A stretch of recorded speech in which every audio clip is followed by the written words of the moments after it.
bahçemdeki gülleri kuruttum. Mutluluk neymiş ben onu çoktan unuttum.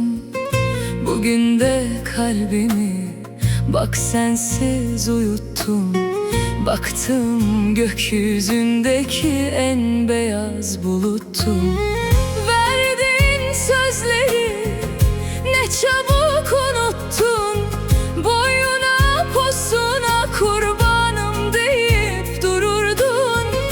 Ne oldu da şimdi birini mi buldun?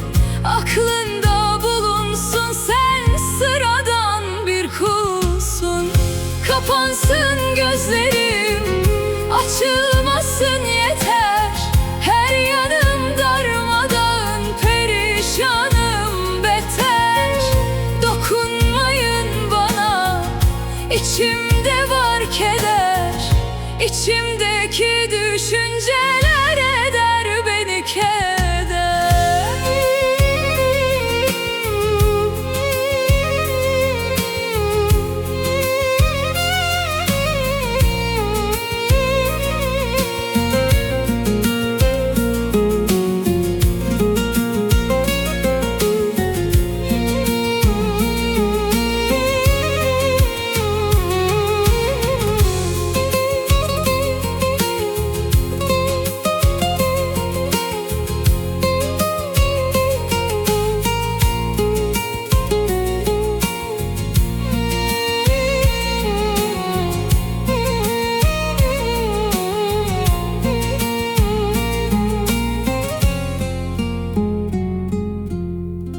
Gönül bahçemdeki gülleri kuruttum. Mutluluk neymiş ben onu çoktan unuttum.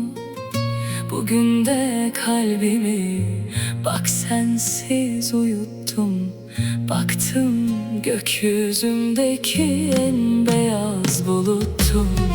Verdiğin sözleri ne çabuk unuttun. Boyuna posuna kurbanım deyip dururdun. Ne oldu da şimdi birini mi buldun? Aklında bulunsun, sen sıradan bir kulsun. Kapansın gözlerim, açılmasın yeter. Her yanım darmadağın, perişanım beter. Dokunmayın bana, içimde var keder.